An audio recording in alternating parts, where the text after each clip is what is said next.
샬롬 샬롬 샬롬 샬롬. 하나님 사랑합니다. 여러분 주 안에서 사랑합니다. 오늘 잠언 27장 17절 철이 철을 날카롭게 하는 것 같이 사람이 그 친구의 얼굴을 빛나게 한다.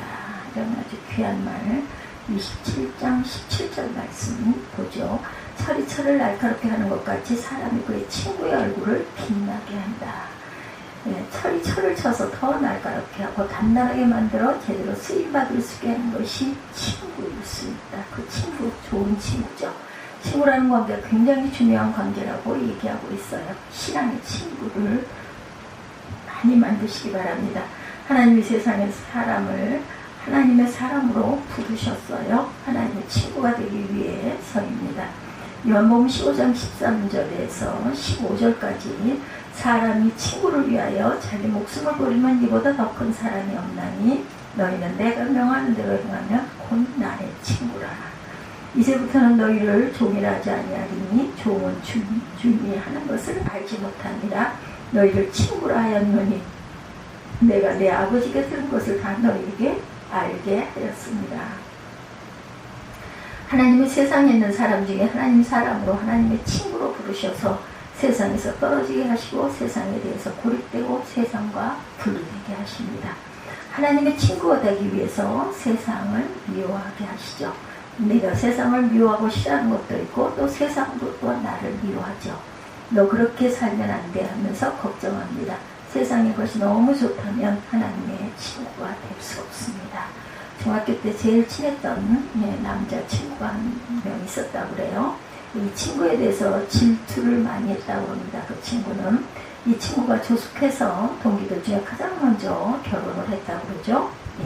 큰 아이가 대학교 3학년 정도 되었다고 그래요. 이 친구가 어렸을 때부터 여자를 많이 사귀었는데 그때마다 굉장히 질투했던 친구의 이야기입니다. 나랑은 놀지 않고 치사하게 여자만 사귄다 해서 싫어했다고 그래요. 그리고 그 여자애랑 사귀지 말라고 해서 저 때문에 어린 여자와 헤어졌던 경우도 있었다고 그러죠. 하여튼 우리가 지금으로 얘기하면 동성연애자라고 할 만한 그 느낌이 있었던 그런 법. 누군가는 원래 사람은 동성에 대한 사랑부터 시작되는 것이다 이런 이야기를 하기도 한다고 합니다. 왜냐하면 엄마와 아들의 관계가 그럴 수 있겠죠. 동성애. 엄마와 딸과의 관계, 아빠와 아들과의 관계, 동성애가 이렇게도 시작이 된다. 요인을 지니고 있다라는 뜻이겠죠. 그 친구랑 진짜 사랑의 느낌이 있었다고 그래요. 늘 보고 싶고 여자들을 만나면 질투가 나고 그랬답니다. 같이 있고 싶고 같이 지내고 싶은데 그렇게 할 수가 없으니까 막 화가 났대요. 다른 애랑 친하다고 하면 섭섭하고 아주 배가 아팠다고 합니다. 보통 홀수로 친구를 사귀면 한 사람은 항상 소외당하는 느낌 된다 그러죠. 3명이 친구가 되면 나중에 보면 그 친구들 모임에서 떨어져 나가고 둘만 남게 된대요. 하나님도 마찬가지다. 하나님과 사귀려면 세상하고 완전히 분리가 되어야 하고 또한 칼을 만들 때 칼날을 세우기 위해서 쇠망치로 칼을 내려친다고 하죠. 세상 것에 대해서 대수롭지 않게 생각할 수 있어야 한다. 근데 여기서 끝나는 것이 아니라 이 세상을 향해 가야 되겠죠. 걸어가야 합니다. 하나님의 친구가 되었더니 하나님의 세상에 나가서 친구가 되어주라 이렇게 말씀을 하세요. 내가 하나님과 친구 되기 위해서 세상과 분리되었다면 이제는 내가 세상을 향해 나아가 세상의 친구가 되어줘야 되겠다. 그렇다고 하나님을 떠나는 것은 아니에요. 이미 친구로서 하나님과의 사랑을 알고 있기 때문에 그 사랑이 크기 때문에 세상을 덮어줄 수 있다는 것. 세상에 상처받은 사람들을 위로해 줄 수가 있다. 세상을 덮어주지 못하고 세상에 계속 밀려다니면서 다시 하나님께로 가게 됩니다. 하나님과 또 세상과 친구가 되는 과정이 아주 중요하죠. 우리는 지금 하나님과 친구가 되는 과정이 있는지 아니면 내가 세상을 향해서 덮어줄 수 있는 용서하고 용납해 줄 수 있는 친구가 되어줄 수 있는 것인지를 가지고 살아가야 하는 것이다. 하나님과 내가 친구가 된다는 것은 하나님도 당신의 힘을 빼신다는 것을 의미합니다. 창조주가 피조물과 친구가 되려면 엄청나게 힘을 빼야 거기에 맞춰서 눈높이가 맞아야 되니까 그렇겠죠. 하나님이 사람과 약속을 하세요. 그 말은 본인 마음대로 하시지 않겠다는 것입니다. 그리고 스스로도 맹세를 합니다. 내가 내 마음대로 하지 않게 그 약속을 하는 거죠. 그것이 바로 사랑이죠. 사랑입니다. 사랑은 절제가 있어야 되고 약속하신 것에 대해서 지키는 것이 꼭 필요하다. 하나님이 우리에게 가르쳐준 사랑의 속성 중 하나가 인격적으로 1대1로 서로 합의하는 사랑이 있는 것입니다. 그런 것처럼 하나님은 나와 친구 되시기 위해서 스스로의 권리라고 해야 되나요? 스스로의 모든 것들을 비우고 쭉 힘을 빼시는 거예요. 우리 하나님과 친구 되기 위해서 우리 스스로 하나님 앞에서 자아의 죽음이 또한 필요합니다. 상대적이에요. 하나님도 힘을 빼시고 나도 힘을 쭉 빼고, 그죠? 죽음을 통과해야 하나님과 친구가 될 수 있다. 여전히 자아가 살아있다면 죽었다 깨어도 하나님과 친구가 될 수 없다.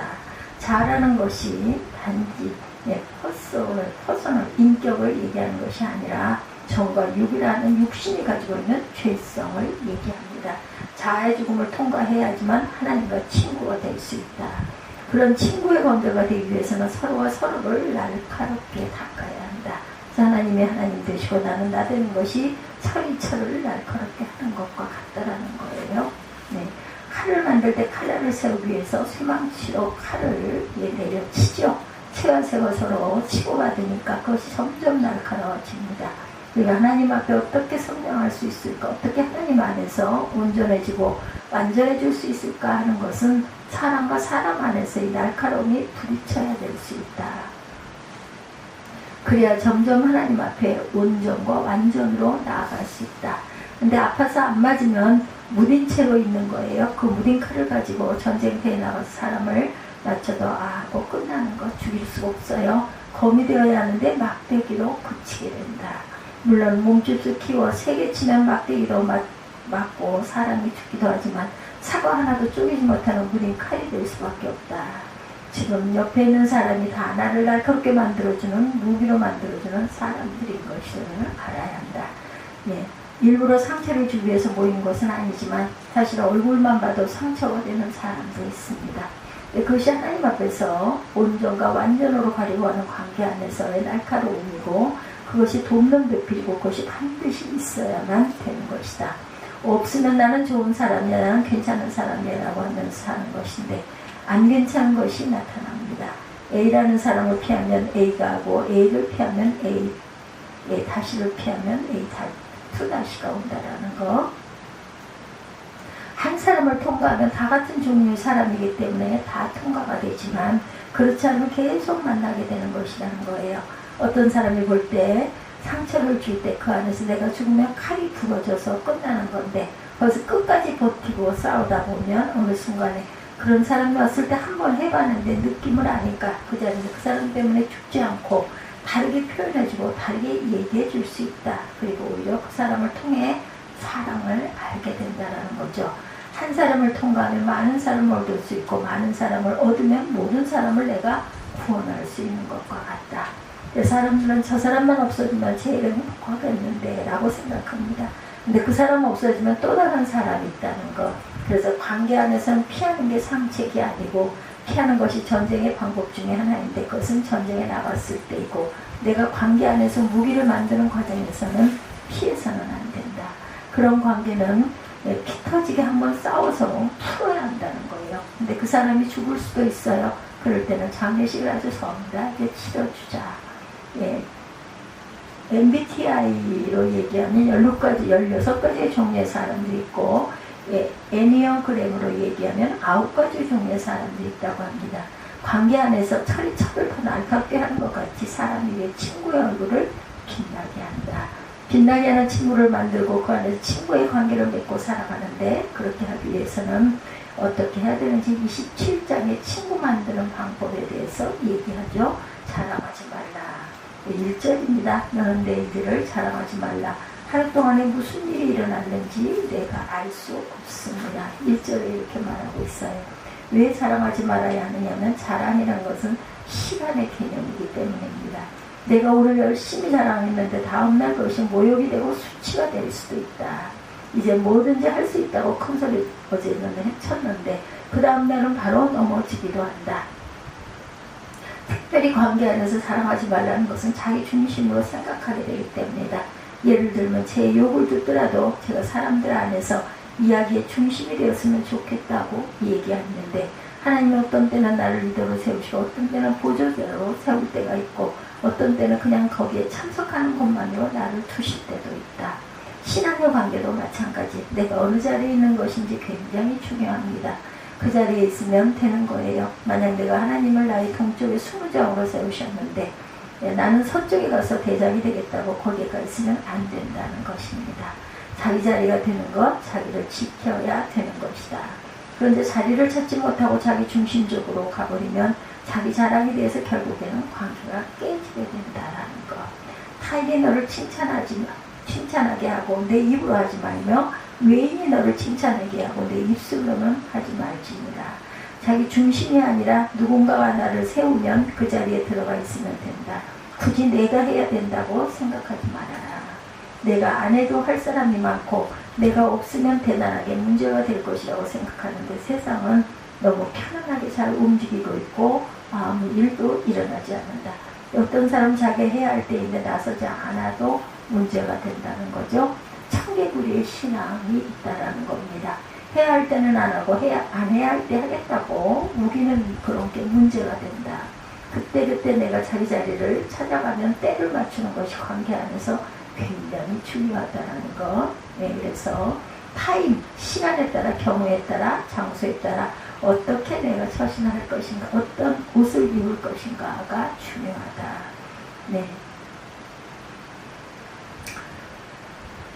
하나님 안에서 그때 시간에 따라서 경우에 따라 장소에 따라 할 때가 있고 안 할 때가 있어야 한다. 근데 꼭 안 끼어야 될 때 끼고 끼어야 될 때 안 끼는 사람, 결혼식장 갈 때 청바지 입고 가는 사람이 있다는 거죠. 성경에 보면 갑자기 사람들을 결혼식에 초청했는데 예복을 입지 않은 사람들은 입장을 못하게 하는 말씀이 있어요. 그때 그 장소에서 입어야 될 옷, 내가 해야 할 행동이 있는 것이다. 예, 목사로서의 역할을 해야 할 때가 있고 아버지로서 엄마로서의 역할을 해야 할 때가 있고 평범한 시민이 되어야 할 때가 있다는 거. 집에 가서도 목사로서의 권위를 인정받으려 하면 바로 쫓겨나게 된다. 집에는 남편이 되고 아빠가 되고 엄마가 되고 아내가 될 줄 알아야 합니다. 두 번째, 분노하지 말라. 돌은 무겁고 모래도 가볍지 아니하거든 미련한 자의 분노는 이 돌보다 무거우니라. 3절이죠. 4절에도 보면 부는 잔이라고 장수와 같다 이렇게 말씀하고 있어요. 예, 노는 그 창수 같거니와 투기 앞에 누가 서겠느냐. 부는 잔이라고 노는 창수 같거니와 투기 앞에 누가 서리요 이렇게 말합니다. 분노의 특징 중 하나가 잔인하고 창수 같고 투기 같은 것이다. 죽자 사자 싸우게 되고 삼킬 만한 것이고 잔인한 것이다. 분노가 가지고 있는 특징 때문에 지금까지 쌓았던 모든 관계가 한순간에 깨져버린다. 모세가 그런 사람이었어요. 가장 온유한 사람인데 한번 성질내는 바람에 가나안 땅에 들어가지를 못합니다. 우생마사라는 말이 있죠. 손은 살고 말은 죽는다는 뜻입니다. 보통 물에 빠지면 손은 죽고 말은 살아난다라는 거예요. 왜냐하면 말은 헤엄을 잘 치기 때문에. 근데 물난리가 나면 손은 살고 말은 죽는다는 거죠. 말은 헤엄을 칠 줄 아니까 살아남으려고 물살을 거슬러 헤엄을 쳐가다 죽고, 손은 헤엄을 못 치니 둥둥 떠다니다가 어느 순간 물이 얕은 곳에 다다르면 걸어서 나온다. 내가 도저히 바꿀 수 없는 상황이 되었을 때는 그냥 맡기고 흘러가는 대로 사는 것이 맞는 것이다. 그런데 억지로 안 되는 것을 되게끔 하다 보면 암에 걸려 죽고 말 것이다. 인생은 어떻게 보면 그냥 흐르는 물 같지 않고 창수와 같습니다. 어느 순간에 인생 끝날 것 같고 죽을 것 같고 그러다 어느 순간 괜찮을 것 같기도 하는 반복된 삶이다. 근데 그때마다 내가 요동치고 있으면 제 명에 못 죽는다. 그래서 오래 산 어른들일수록 인생을 관조한 놈이 생겨 흐르는 대로 맡기고 살게 됩니다. 분노가 사람들과의 관계를 깨뜨리는 감정이다. 세 번째, 책망하라. 면책은 숨은 사람보다 나으리라. 5절이죠. 친구의 아픈 책망은 충직으로 말미암은 것이나 원수의 잦은 입맞춤은 거짓으로 난 것입니다. 6절입니다. 배부른 자는 꿀이라도 싫어하고 줄인 자에게는 쓴 것이라도 다니라. 7절이죠. 고향을 떠나 유리하는 사람은 보금자리를 떠나 떠도는 새와 같습니다. 고향을 떠나면 안 되죠. 기름과 향이 사람 마음을 즐겁게 하나니 친구의 충성된 권고가 이와 같이 아름다웁니다. 기쁨과 향이 사람을 꾸며줄 수 있는 가장 기본적인 단위죠. 충성된 권고가 기름과 향 같다. 내 친구와 내 아비의 친구를 버리지 말며 내 환난 날에 형제의 집에 들어가지 말지어다. 가까운 이웃이 먼 형제보다 나으니라. 10절입니다. 면책, 책망, 쓴 것, 충성된 권고. 관계 안에서 이렇게 해야 한다. 좋은 게 좋은 거다. 그냥 내버려 둬라라고 하는 것은 죽으라는 이야기와 똑같습니다. 만약 내 자식이 위험한 곳에 가면 내가 손을 꼭 잡아서 끌어당기죠. 못 가게 합니다. 끌어당기는 그 힘이 면책과 책망과 쓴 것과 권고라는 거예요. 근데 끌어당겼더니 기분 나빠하면서 어떻게 자기를 이렇게 대우하느냐고 인격적으로 말로 하라고 합니다. 말로 하다가는 죽었을 거예요. 끌어당길 수밖에 없는 때가 있는 것이고 책망할 때가 있는 것이고 그것에 대해서 분명하게 야단을 치는 것 또한 필요합니다.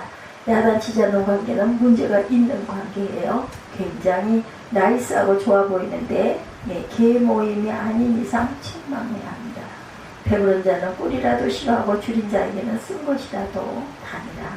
배가 고파야 하는데 자기가 잘났다고 생각하는 사람은 아무리 좋은 것을 줘도 깨닫지 못하고 정말 필요한 사람의 이름, 정말 이것이 나에게 필요한 것이구나 라고 생각하는 것이 약이 된다는 거죠. 내 아들아, 지혜를 얻고 내 마음을 기쁘게 하라. 그리하면 나를 비방하는 자에게 내가 대답할 수 있으리라. 11절이죠. 슬기로운 자는 재앙을 보면 숨이 피하여도 숨어 피하게 하여도 어리석은 자들은 나가다가 해를 받느니라. 슬기로운 자는 재앙을 보면 숨어 피하여도 어리석은 자들은 나가다가 해를 받느니라. 타인을 위하여 보증선자의 옷을 취하라. 외인들을 위하여 보증선자는 그의 몸을 볼모 잡을지니라. 13절입니다. 지혜로워야 합니다. 우리는 네 번째입니다. 그 지혜를 통해서 대답이 나오고 제왕이 와도 숨을 수 있다. 그리고 지혜가 몸을 보호해 줍니다. 성경에 보증을 서지 말라는 이유가 늪이기 때문에 보증을 서지 말라는 것. 근데 보증 서는 것까지 가는 것은 안 되고 자신이 책임질 수 있는 선 안에서만 돈 관계를 해야 한다. 보증선자의 옷을 취하라. 그 당시 문화에서는 옷이 값비싼 것이었다고 그러죠. 오죽하면 예수님이 돌아가셨을 때도 로마 병정들이 제비 뽑기를 해서 옷을 서로 갖기로 하죠. 예수님은 거의 노숙자 수준이셨는데도 옷이 사람들에게 값어치는 것이었다는 것. 왜냐하면 사막 지역이기 때문에 낮에는 덥고 밤에는 춥기 때문입니다. 특별히 겉옷이 제일 중요한 것인데 겉옷이 있어야 겨울에 잠을 잘 수가 있다고 그래요. 근데 그것을 취하면서 보증 서지 말고 계산을 정확하게 하라고 합니다. 무조건 좋은 게 좋은 건 내가 잘 짊어지는 게 짊어질게 할 수 없는 것이다. 그렇기 때문에 할 수 있는 것과 없는 것을 잘 가려라 하는 겁니다. 그것이 몸을 보호할 수 있는 지혜다. 이른 아침에 큰 소리로 자기 이웃을 축복하는 도리어 저주하지 여기게 됩니다. 14절이죠. 저주하지 말라. 축복을 하는 잠을 못 자게 이른 아침에 하면 저주같이 여기게 된다. 다투는 여자는 비 오는 날에 이어 떨어지는 물방울이다. 15절이죠. 다투지 말아라. 물방울이 계속 떨어지면 바위도 뚫는다고 하죠. 다툼이라는 것은 견고하고 경건한 관계를 깨뜨리게 만든다. 그래서 가능하면 다투지 말아라. 물론 책망하고 면책하고 권고하느라 다툴 수 있습니다. 근데 그 다툼은 건설적인 다툼이어야 한다. 다투다가 관계가 깨질 것 같으면 멈추는 게 맞죠. 나중에 귀가 열릴 때 얘기해줘야 합니다. 아무리 내가 옳은 것을 얘기하더라도 들을 수 있는 귀가 없다면 굳이 싸우면서까지 얘기할 필요는 없다. 물에 빠진 사람 바로 구하려고 하면 같이 죽는다는 것. 힘이 빠져서 지쳐있을 때 슬쩍만 끌어당겨서 달려온다고 그러죠. 바로 구하려고 하다가는 서로 잘못될 수가 있다. 그를 제어기가 바람을 제하는 것 같고 오른손으로 기름을 움키는 것 같다. 16절입니다. 아무리 하려고 해도 안 되니 그렇게 하지 말아라. 철이 날카롭게 하는 것까지 사람이 그의 친구의 얼굴을 빛나게 하느니라. 무화과 나무를 지키는 자는 그 과실을 먹고 자기 주인에게 시중드는 자는 영화를 얻느니라. 물에 비치면 얼굴이 서로 같은 것까지 사람의 마음도 서로 비치느니라. 관계를 잘 지키라는 거죠. 철을 날카롭게 하는 것까지 서로에게 친구가 있다는 것을 인정하고 그 자체에서 17, 18, 19절에 있는 말씀처럼 지키는 것이 중요하다. 철이 철을 날카롭게 하는 것 같이 사람이 그 친구여를 빛나게 하느니라. 무화과나무를 지키는 자는 과실을 먹고 자기 주인에게 시중을 드는 자는 영화를 얻느니라. 물에 비치는 얼굴이 서로 같은 것 같이 사람의 마음도 서로 비치느니라. 이렇게 말씀하죠. 그렇게 하면 무화과나무를 지키는 자는 자기 과실을 먹고 자기 주인에게 시중 드는 자는 영화를 얻고, 주인을 섬기듯이 시중을 들고 무화과나무를 지키는 자와 같이 지키면 과실을 먹고 영화를 얻을 수가 있다. 네, 관계 안에서 도망치지 않는 자는 반드시 관계를 통한 열매가 있고 열매 먹을 것이고 또 그 안에서 참된 영화가 있을 것이다. 도망쳐서 다른 곳에 가면 또 3년 사귀어야 하고 3년 사귀고 나면 또 도망갈 준비를 한다. 매 3년마다 주기적으로 도망다니는 사람들, 옛날 수도원들은 순례 수도원이었다 그래요. 한 곳에 있다가 마음에 안 들면 다른 수도원으로 가고 거기도 마음에 안 들면 또 다른 수도원들을 갔다고 합니다. 그러다 보니 수도사들이 인격적으로 성장하지 못하더라고 그래요. 그래서 어떤 그 정주 수도원이라는 것이 생겼다고 합니다. 한 번 들어가면 평생 그 수도원에서 못 나온다고 그래요. 그랬더니 그제서 인격적으로 성숙이 되더라는 겁니다. 정주 수도원이 생긴 이유가 그런 거죠. 우리도 정주해야 합니다. 완전히 자리를 딱 정할 줄 아는 정주의 삶을 살자. 교회를 시작할 때 정주 목회라는 말은 하지 않았지만 몇 가지 결정한 것들은 그 중에 하나가 절대로 이력 써서 교회 들어가지 않겠다는 것이었다고 했던 분의 말씀입니다.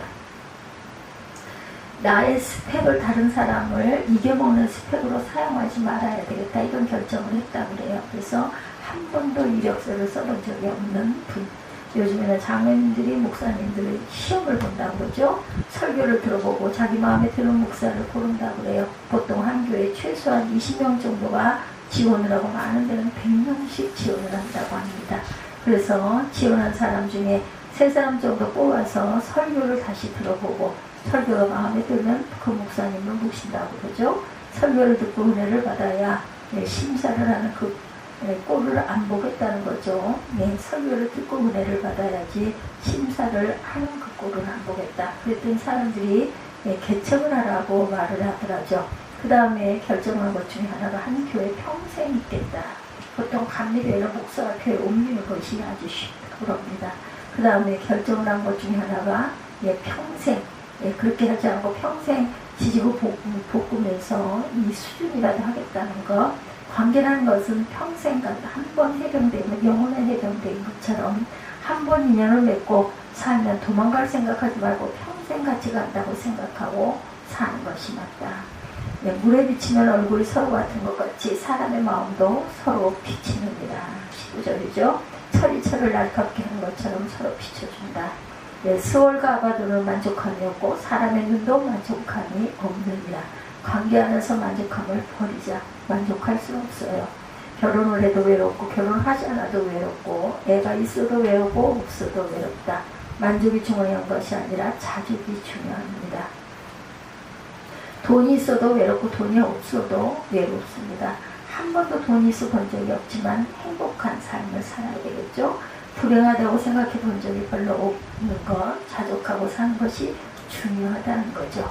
노숙자라고 할지라도 수준 있는 사람은 다르더라 하고 애니어그램이 배운 그 집사님 이야기입니다. 애니어그램 전문가 과정을 가르치는 선생님이 말씀하시기를 사람마다 수준이 있고 그 단계가 1단계부터 9단계까지 있다고 한대요.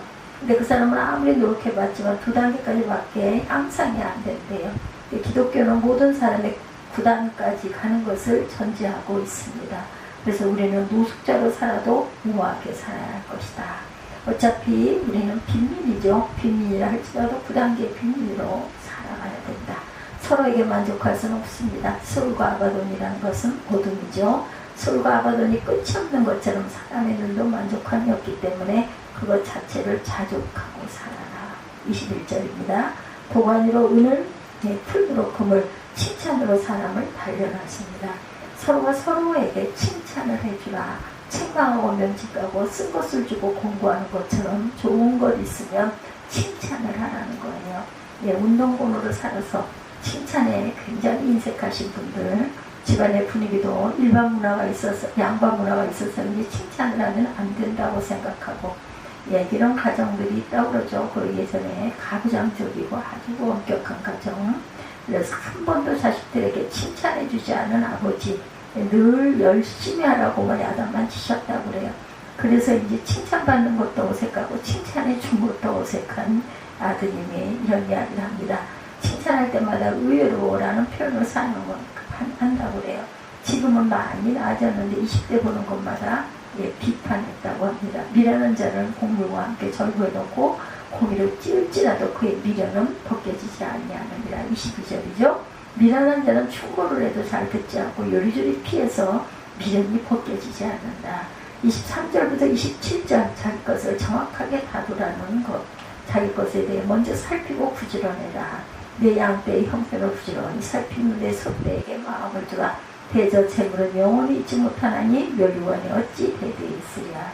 풀을 댄 후에는 서로 우미동나니 산에서 꼴을 거둘 것입니다. 어린 양의 털을 내 옷이 되며 염소는 밭을 사는 값이 되며